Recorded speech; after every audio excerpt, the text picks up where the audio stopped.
This is Lookout Ideas. Inspiration on food and drinks, home design, aesthetics, and fashion.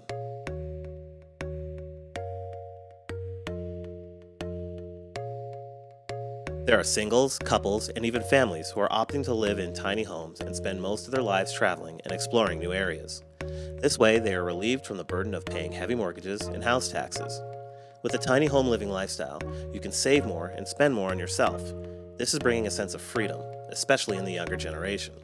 For families, however, opting this way of lifestyle can be a little hard at times, as tiny homes are no doubt limited on space, and adjusting more than two can take a little more effort and planning. So in order to make this place more comfortable, you can opt for the following options to be incorporated into your tiny living space.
open sky. All these billows I can know when I was really hoping. Why don't you and I come together like we can? Say so bad anymore. I'm as blue as the ocean. You're as blue as the open sky. All these billows I can know when I was really hoping. Why don't you and I